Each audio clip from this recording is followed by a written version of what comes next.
There was this law, SB9, that allows people to split their lots so that other people can come and they can sell it and they can build. They're saying that this is going to create affordability. LA court just shut this down. The court kind of narrowly defined it and came back and said, there's no affordable housing here. There's no reason for it. It's not mandated. It's nothing. Well, we're going to get more housing units. Well, you will, but you've destroyed neighborhoods, single-family neighborhoods. I think the judge got it wrong. I would argue with the judge, it's too hard to build new housing. The fact that the median price for homes is basically the highest price in the country, and they're trying to create more housing. It's as simple as that. My guest today is Jim Righeimer, developer and former mayor of Costa Mesa in Orange County. Today, he'll share with us his concern with some of recent California's housing laws, such as SB9 that aims to increase housing density and affordability. We're just allowed to double the amount of houses. There's not left turn lanes big enough. There's not sewer pipes big enough to handle the sewage. And you don't add any parking. We also sit down with Mark Miller, senior attorney at Pacific Legal Foundation and housing expert, who'll share with us his perspective on why giving homeowners the right to build can address the state affordability crisis. If we allow it to be easier to build more housing, that should bring the prices of housing down. We also talked to Dennis Robinson, who has been involved in building ADUs and multiple projects under SB9. He'll give us his hands-on experience on what the new law looks like in practice and the demand he sees for ADUs and SB9 projects. A lot of people think it's kind of as easy as an ADU. When I get real with them and tell them break down all their costs, how long it's going to take, a lot of them will steer away from SB9. I'm Siyamak. Welcome to California Insider.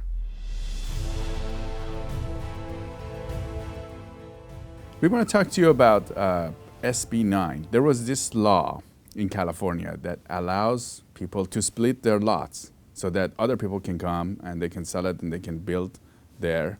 The court, LA court, just shut this down. Can you explain to us what was this law? Well, I mean, the basics of the law was that the state had already passed a bunch of laws. We call them ADUs, auxiliary dwelling units, like we could put a second apartment or something in your backyard. And then there's this outcry, oh, we want to have more home ownership. So instead of just putting a unit in the backyard, why don't we let people subdivide their property in half or however you're going to chop it up and put two units in the property. And they said it was to get affordable housing and all those types of things. The court kind of narrowly defined it and came back. There's 5 cities that sued on it. The court came back and said, there's no affordable housing here. There's no reason for it. It's not mandated. It's nothing. You know, just because the state tells you have to do something, you don't have to do it necessarily if you're a charter city. And these 5 cities obviously were charter cities. And so the court threw out SB9, which again allowed you to lock up, chop up your lot. Now, in many other cities, but it is the law of the land because it's a state law in some cities that are under the state general law cities. They have to go ahead and allow it. And Jim, can you explain this law, how it works? Because these things are complicated, real estate. So basically what it would allow you to do, we had the ADUs, you could add an extra apartment in your backyard. With SB9, you could actually split your lot in half or however you want to divide it up. And then you could build another house plus another ADU in the backyard of that property and another unit in the backyard of the other existing house that you had. So with SB9, you could divide a lot in half but have 2 houses on each lot. You end up with 4 houses in the same property. You used to have 1 house. And you could sell them separately? You could sell 2 and 2 separately, yeah, correct. Not the 4 lots, you could sell the 4 parcels, but the 2 and 2 you could do it. It's giving a lot of people opportunity to buy a first-time home. For people who own the front house, they can now maybe pay off their front house because they have sold the back or let somebody live back there, things like that. Dennis Robinson has built multiple SB9 projects and has been building ADUs for his customers. He was surprised that the law was struck down by the LA court. I think it's pretty sad that they're trying to take that aspect away just because, you know, they have on a block, how many ever houses it is, 40, 50 houses, to add one more on a place that makes sense where people aren't using their backyard. If you're maybe an older family and you have an 11,000 square foot lot, you don't go in the back, you might have alley access in the back. It makes perfect sense to split your lot, build a house, your lot's a little bit smaller. You're going to price it just a little bit lower, and that's letting the entry-level people move in. They're basically saying if we allow it to be easier to build more housing, that should bring the prices of housing down, just the law of supply and demand. Housing expert Mark Miller believes that SB9 is a good tool that helps increase housing supply to meet the demand. The LA court struck down the law because it doesn't specifically require the homeowner to build affordable housing. The rationale for the law, which is to create more affordable housing, that the judge didn't think that it actually would do that. I would argue with the judge just by simply allowing the building of more housing by making it simpler to build housing on a single family lot, which is really what the law was about. So even if you sell market housing, if you sell more market housing than what you had, you're going to see prices come down. So when the government says, we are going to try and cut the red tape and make it easier to build housing, we want to encourage them when they're doing good things, like recognizing that the free market works very simply. When you have a demand, you need to increase the supply. Here, California is trying to do the same thing. Let's let those legislators do it. I understand the judges have a role to play. I think something perhaps has gone wrong. Again, the judge has the authority to make that decision, but I also have the authority to say I think the judge got it wrong. The decision to overturn SB9 affects only charter cities involved in the case at this point, but it can easily expand to all of California's 121 charter cities, including the big cities like San Francisco, Los Angeles, San Diego, Oakland, and many other cities. So then a lot of these cities still are going to deal with this. The problem's happening pretty quickly. What I've always said is that even when they went to the auxiliary dwelling units, remember what we used to call R1 means one house per standard size lot, housing, or a single family residence, or whatever you want to call it, the nomenclature you want to use. You could build one house there, single family. California got rid of that completely. Throughout the whole state right now, you can build an additional unit in your backyard. You can take your garage out if you want to and use the garage. Like, let's say your garage was a legally made new apartment. You can legalize it now. The problems that happen is when you start doubling the number of people and you don't add any parking. You add no parking. In fact, in the case of converting a garage, you just took 2 parking spaces out, just threw them out the window. So there's 2 parking spaces less in that neighborhood than they had before by converting it to an apartment. And the state's just not thinking. They're saying, well, we're going to get more housing units. Well, you will, but you've destroyed neighborhoods, single-family neighborhoods.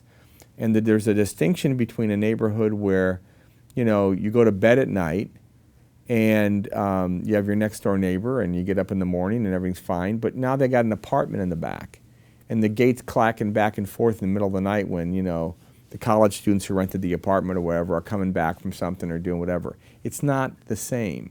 I mean, think about it. We're going to create more housing by cutting the lots in half. Really? Okay. Not too complicated of an issue, by the way. As a developer, I spend tens of thousands, if not hundreds of thousands, and all sorts of experts to figure out how to divide up lots and bring in sewer pipes and have it flow the right way, and curbs and gutters and parking and all this stuff. But hey, some homeowner can just go into City Hall and put down a map and you have it drawn up by an engineer and it's all good. Just go ahead. It's not going to work. Now, you mentioned that this law is going to cause a lot of problems for the cities. How does that work? Yeah, Can you explain to us? Once you have a separate lot, you have to have a separate line out of the let's say it's a backyard house, out to the side, like the 5-foot setback.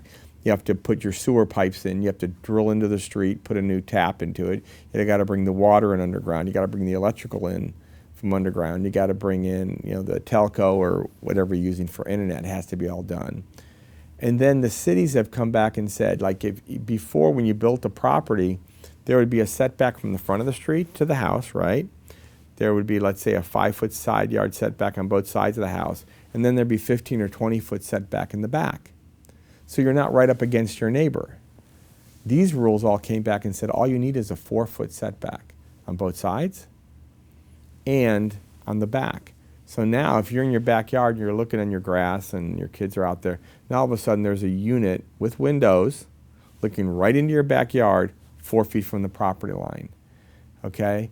And then when you need to get out, you don't necessarily have any like driveway to get back to it. Now, it's amazing, but whenever they show the models of doing it, they show a big old, 100-foot wide lot, and we have a unit over here, we have a double car driveway to go back to the units, and it's all fancy. Well, the average lot is 50-foot wide. It's enough for a single family house, which is basically 5-foot side yard setbacks and a 40-foot wide house, and a 20-foot wide driveway in there.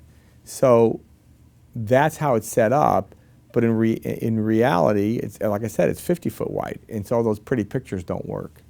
Can you paint a picture? So you mentioned these cities are challenged by this because now Right. they're going to have double or quadruple. If everybody builds, they're going to have quadruple population. If you put the ADU in when you split it, you'll have 4 times. Instead of 1 lot, you'll have 3 more, a total of 4. And then the cities will get challenged by that, right? For sewage, water, and all Everything, yeah. Because nobody planned it, nobody figured it out. And the law doesn't say that if you don't have enough sewer capacity, you can't go forward. You just go forward. Making the left. I mean, I joke about this, but it's the left turn lane out of a street or whatever. What's your throat? How many cars can you put in that left turn lane? You just doubled the amount of houses. And forget about doubling. If you raise it by 20%, everything comes apart. I mean, it's not like you're doubling the number of people. Just raise it by 20%. 1 out of 5 houses in a neighborhood puts one of these units in, with no parking, no additional parking, and the same size streets to get out to the main thoroughfare. It's all kind of the same. This stuff is actually timed up and figured out. When I develop a community, I have to do traffic studies to say how many cars I'm loading onto the arterial, how wide is that arterial, does it need a stop sign or a light or a roundabout? You can't come into existing neighborhoods and just like change all that later. That has to be done now. I mean, before you built it. Average people don't know what it takes to build these communities. Correct. And sometimes we see it takes a long time to develop something. But did we throw away all of the things that we've done? So for you that you've been developing communities or other people, you guys went through a lot to build these roads and cities and studies. Is it all gone now after this law? Well, I mean, in older communities that are going to start having more of these units, once you build them, they're there. I don't see there ever any kind of a group of people already starting to say this is not working out. Even though I'm talking to, I was at the shopping center convention, and there's a lot of different cities that are represented there, and talked to some of the cities, people in Orange County, and the city planners are worried. They're like, this isn't going to work because they have no say-so whatsoever in these things. And you can just go ahead and do them by state law. You don't have to go through a planning commission meeting or a public hearing or anything. They administerially have to approve you if you do the basic things that they require you to do. While many city planners and developers have concern about the impact SB9 could have on their communities, others see it as an opportunity to improve the city's current infrastructure. The idea that there will be an impact on infrastructure certainly can't be denied. I would concede that if you're going to allow for duplexes on lots that were originally zoned for single-family residences, there's now, you're ostensibly going to double the impact. And so then there will have to be some retrofitting and some improving of the septic system or the sewer or whatever else is serving infrastructure-wise that community. As long as the city can show in terms of issuing the permit to the developer that these are the impacts you're going to have, the Supreme Court has said that is constitutional to charge to the developer or the builder or simply the single family owner who wants to split their lot into 2. And so number 1, we can capture those costs in a way that's not unreasonable. And then number 2, those costs are going to be captured somewhere. First of all, infrastructure is always declining, always getting worse. And so it has to be fixed anyway. So it's just an extra cost. It's not a cost that wouldn't have happened otherwise. It's going to happen. It's just perhaps it's going to cost a little more. And if we deny housing here, then we have to pay that cost somewhere else because those people have to live somewhere. So this idea that if you don't allow the housing, there will be less costs for infrastructure, I just don't think that holds up. It's just a question of where you're going to put the infrastructure. And isn't it more efficient, as the law is called, the Home Act, which is the Housing Opportunity and More Efficiency Act, isn't it more efficient to improve the infrastructure that we already have rather than keep building out into exurbia that hasn't been developed previously, creating longer drives, which means you need roads, and creating the need for more sewer systems or what have you that we wouldn't have had otherwise. So it's not a question of more infrastructure. It's a question of just where you're going to put it. And frankly, I think it's cheaper to just build out where you've already built rather than keep creeping out, which is what, of course, suburbs have a tendency to do under our California laws and really all American zoning laws, basically. The cost of improving community infrastructure will be passed on to homeowners through development impact fees. This is also one of the reasons homeowners may not want to undertake SB9 projects.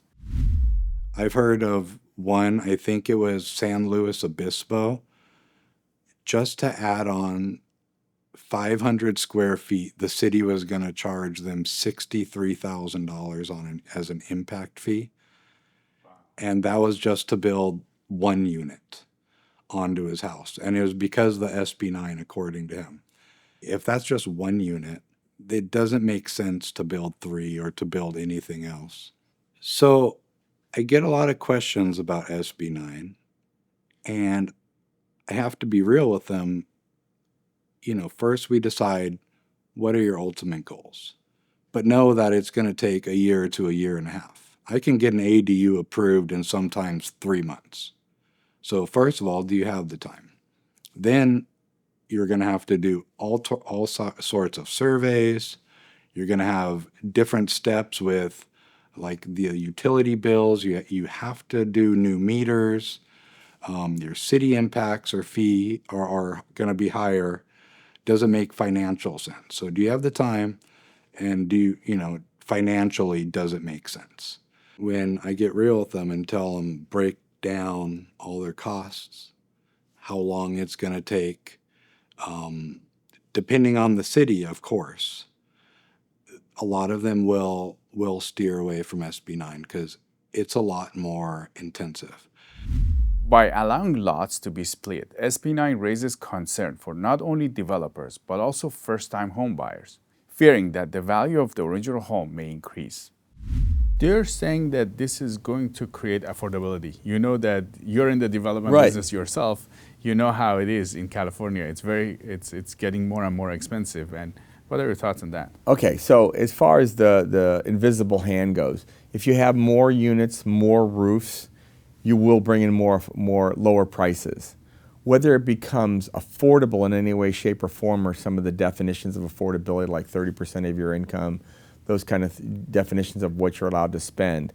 None of these units are forced to be subsidized or low income or medium income. None of them are. You can just add the units. So with regards to, for rentals, will it bring some more units in? Yeah. Will that help put downward pressure on some rents? Downward pressure, yeah. But what does it do for the first-time home buyer? That house that they could have bought for X dollars is no longer just considered a house anymore. It's a house that has the ability to have another unit on it. It's like a second lot. Even without dividing it, it's like a second duplex you can have, which is worth more money. But what that does is it knocks out that first-time home buyer because the person buying that is now an investor. And so the investor buys it, keeps the house rented out in front, builds another unit in the back, rents that out too, and it's all rentals. And once you build this stuff, you can't reverse the clock and tear it down. It's there. So today, as we sit here today, I go through neighborhoods, and this is the ones that get hurt the most is the middle-class neighborhoods. Because the high-end neighborhoods, they don't want an apartment on their property. They're not looking to pick up another $1,100 a month. So if you're in a high-end neighborhood, nothing's going to happen to you because no one's going to add an apartment in the neighborhood, or very few will, very few. But if you're in a good, solid, blue-collar neighborhood of Fountain Valley, Huntington Beach, Garden Grove. You go through these neighborhoods, especially the houses built in the 60s, which were kind of L-shaped, 3-bedroom, 1 3/4 bath, double car garage. Those are all becoming apartment neighborhoods now. And you drive down the street and there's no place to pull in and park. It's completely changed the neighborhood. And that's not even that many houses been built. I'm not saying like a bunch were built. I'm saying you go down the street and 4 or 5 get built. That adds like 15 more cars, 10 more cars, and there's no place to put them. So it just degenerates the neighborhood. So they've been mentioning in these laws that they're not going to allow the investors to come in. Well, They're going to protect. So they on the SB9, if you want to split it in half, you had to be in it.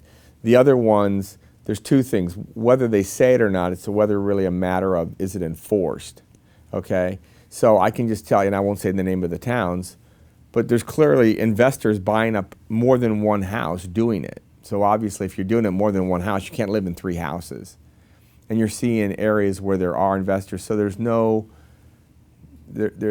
policing of it, because nobody knows. You have an LLC name and you have another LLC name, and you say, yeah, I live in the house, and you sign a form saying it. And after a couple of years, I can't remember if it was 2 to 3 years. 2 to 3 years. Like that. I think it was maybe 3 years. After that, it doesn't matter anymore. Are you concerned with stock market volatility? The markets closing in on their worst year since the financial crisis. 2 of the major indices had their worst day since 2020. U.S. financial markets had their worst day since the start of the pandemic. Do you really trust this economy? Rumors are growing that the U.S. economy could be headed for a recession. Inflation soaring to its highest level in nearly 40 years. Prices for gas and groceries are so high. Inflation sending already sky-high prices soaring even higher across the board. What if you could invest in a portfolio with a higher fixed rate of return that's not correlated to the stock market? You can turn your monthly income on or off, compound it, whatever you choose, and there is no loss of principal if you need your money back. And absolutely, there are no fees. Just log on to investverify.com. Folks, I personally invest my own money with Verify. Log on to investverify.com or call 888-VERIFY-24. Now let's go back to the interview. And you mentioned it's actually impacting the actual first-time home buyers because now the land is more expensive. Yeah, so if a house was, and I'm making up these numbers, if a house was $750,000, which in Orange County is not unusual for a 50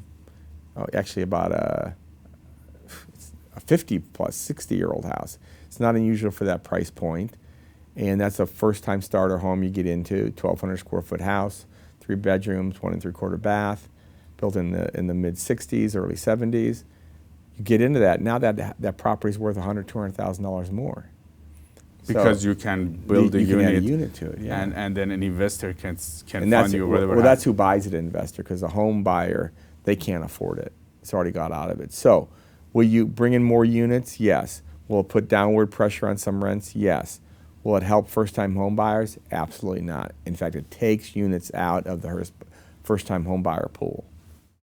I don't think that's what's happening here at any significant level that would make a difference to the price of housing. To the contrary, I just don't think that's the problem here. The problem isn't who's investing in homes. The problem is there's not enough homes, and there's not enough homes because we've just made it too difficult for contractors, for developers, for property owners to build on their property. They have to go through years of evaluations, environmental restrictions, environmental analysis by, say, the California Coastal Commission, of course, the CEQA Act, California law. And what we're trying to do with these laws, what California legislature is trying to do is get rid of much of that and basically look at what the problem is and say, we're going to fix the problem, which is it's too hard to build new housing. I think I read recently that in San Francisco, only 16 permits for housing have been approved in the year 2024. If that's true, then San Francisco will have addressed its housing problem in about 16,000 years. In other words, it will never happen. And what California is doing is saying that's wrong. We shouldn't do it that way. We just need to build more housing. I currently have 29 contracts that are either under construction or in the blueprint phase. I talk to the cities and see how busy they are now. So I know there's just several hundred in each city. SB9 almost always is for investors. Builders like Dennis say they receive many requests from investors, but he prefers to build for homeowners. I'm creating generational wealth for most of my homeowners. That's why I kind of lean towards direct with the homeowners. I know that they're putting in their life savings in like the trust of me. I mean, it's really changing people's lives. So they're like, how I have rising prices everywhere around me. You know, my kids, they have good jobs, but how do they afford to buy a house if their payment is going to be now $5,000 for a starter house? I could borrow money against my house still. Their payment's $2,500. They could live in a 800 square foot, 2-bedroom, 2-bath house. Beautiful, new built. They get to be close to home. It's really kind of the way that I feel California is heading to, because there's only certain areas people would prefer to live in my opinion. You know, a lot of the places are nice, but if it's 2 hours away from everywhere where you want to be, does it really make sense to save $100,000 on a house to live 2 hours away, So these areas, Orange County, I do a lot in Long Beach, I do certain parts of Los Angeles. They're just set up perfect. I mean, just big lots, wide lots. You can put a driveway on both sides, have a driveway going to the back house, put a fence right in between the two, and you now have 2 houses. I could see maybe in some communities where everything is really, really compact, like 3,000, 4,000 square foot lots, it might not make a lot of sense to be able to split it completely, figure out parking for everybody. I think that's very limited. Now, some experts have told us that this is going to have a really big impact on suburbia. Because if you have a bunch of homes built in backyards, then it will change the shape of these communities that people bought into. What are your thoughts on this? First of all, let's talk to the idea that simply the character of the home, the character of the neighborhood will change. I would invite anyone to take a walk through a mixed-use neighborhood in Sacramento where you've got a restaurant next to some houses, next to some nice apartments, and if anything, and then next to some shops that you can shop in, if anything, that's the kind of character that anyone would want. And these are beautiful neighborhoods of mixed use character. So the idea here that if your neighbor is going to have a duplex rather than a single family residence, that somehow the sky will fall, and that because there's 2 families living on that lot rather than one, it will somehow negatively affect the value of your property, which is the other argument we often hear. I think long term, what it will do is allow the family man and the family woman who raise their family, because there'll be more housing, their children will be able to afford to live in their communities, or those who do work in their communities. There's an old expression in terms of the character of the neighborhood. If you're willing to let people come in and cut your yards and teach your children in your community, then they should be able to afford a home in that community too.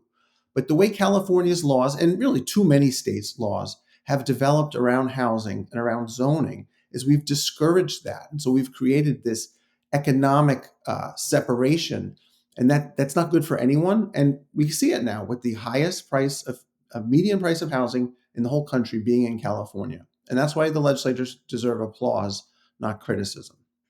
Now, the rents haven't gone down also. Is this law hasn't been... Rents have gone down somewhat in the high end, these large apartment complexes you're seeing being built all over the place, especially in Southern California, parking structures and all that. They were shooting the rents up pretty high, and so they've had to come down a little bit, 4%, 5%, 6%. San Francisco, after the pandemic, has had to lower rents pretty dramatically up in the San Francisco area because people are just moving out of the area. They don't want to be there. So it's put some downward pressure on rents. But the fact of the matter is, you have so many people that want to come here what you need to do is you do need to build more roofs. The problem that they keep on going towards is somehow we're going to build affordable housing. Okay, so I want you to just think about this for a second. We've all lived, most of us, at a time in our life in affordable housing. It was probably a 40 or 50-year-old home or apartment. It was less expensive. It rents out cheaper. It was more affordable. A brand new apartment is way more expensive to build. You just built it. It's today's dollars. It's today's cost. But somehow elected officials say we need to build more affordable housing. If you want more affordable housing, just build more housing. Doesn't matter what it costs.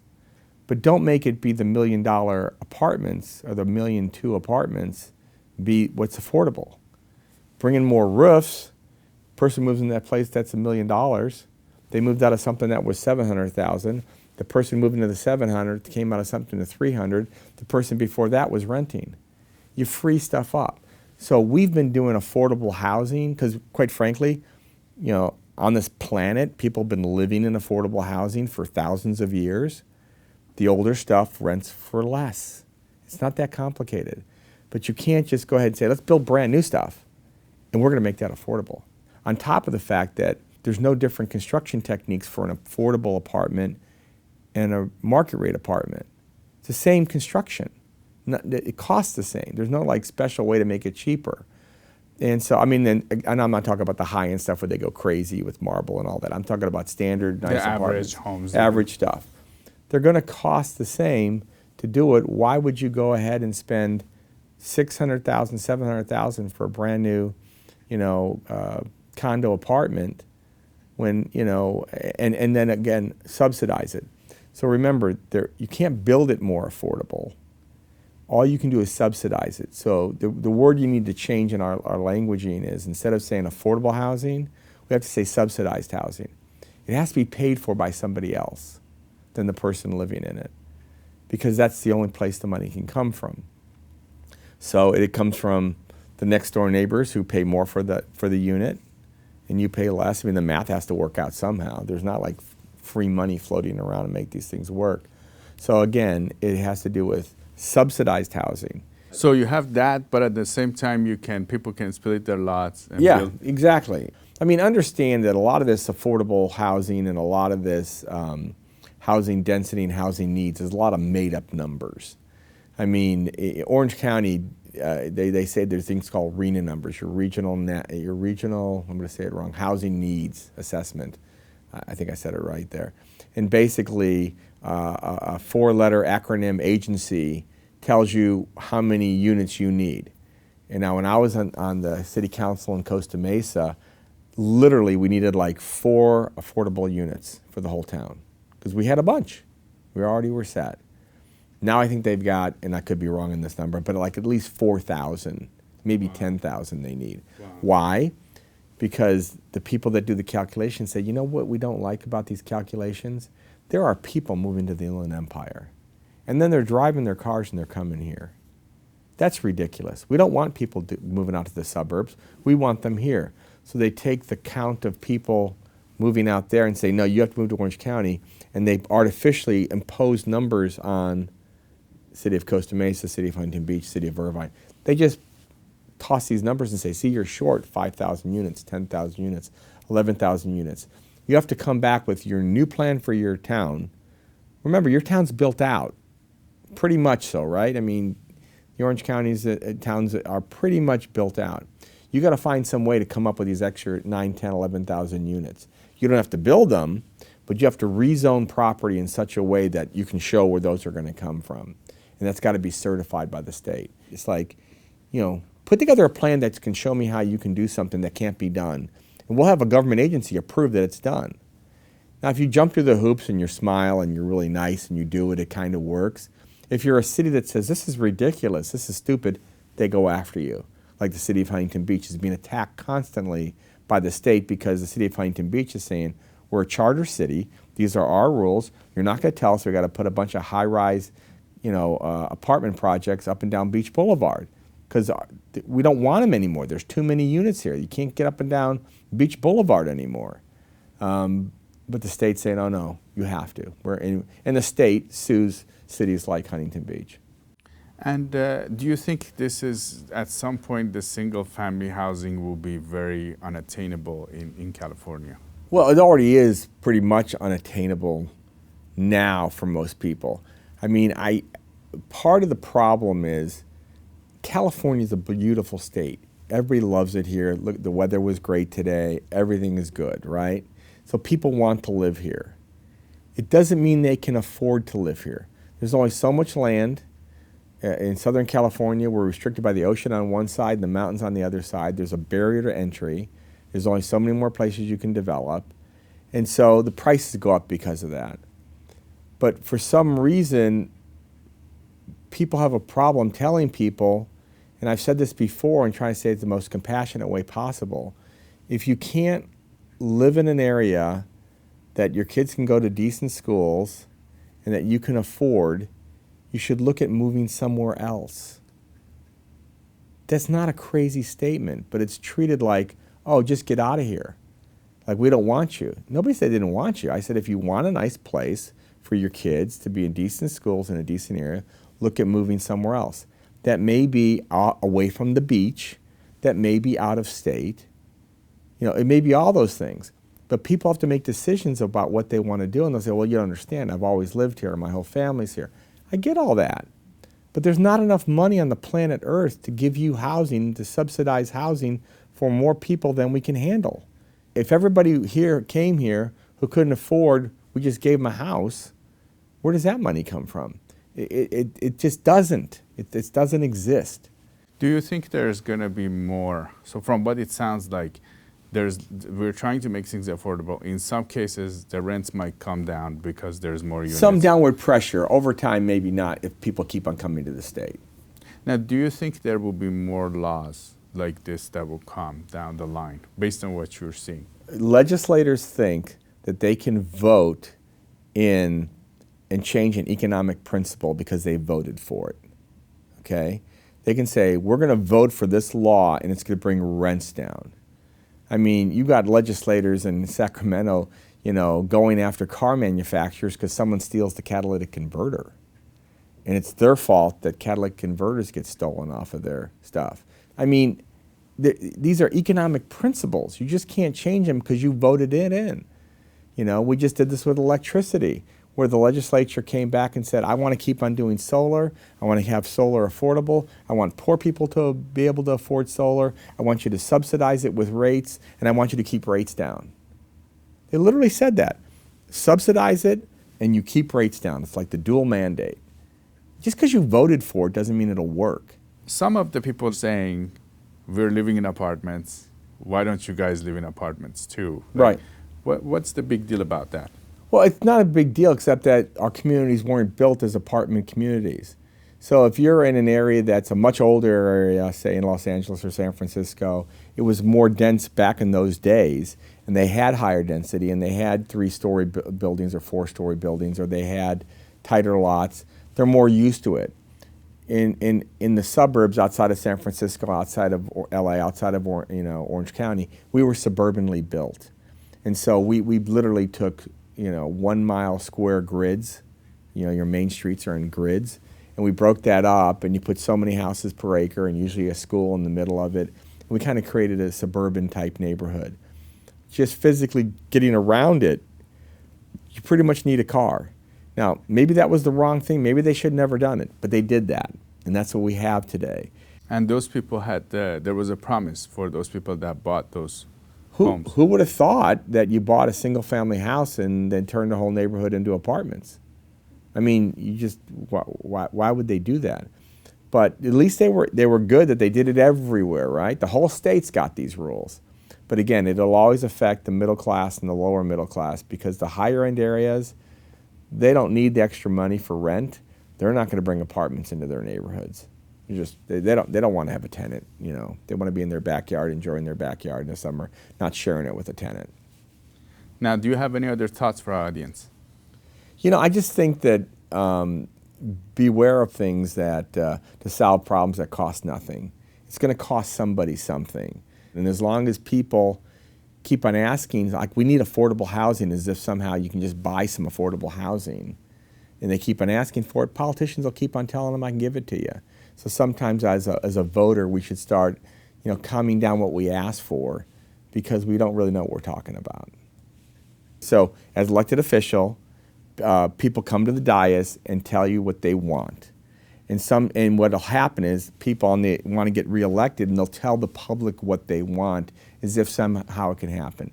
You need to, get people elected into office that will just tell you the truth, that there is no free money out there just to solve this problem. If we just somehow did something better, if we just spent it better, that all sounds great. Most cities at the end of the year, the money they had came in and got spent, and there's not a bunch of money out there to do it.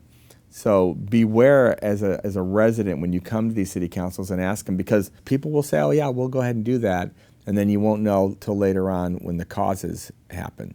The problem is when you build that unit and you pour that concrete, it's not going to go away, and it's going to be there for the next 50, 60, 70 years. So you got to be very careful about what you ask for.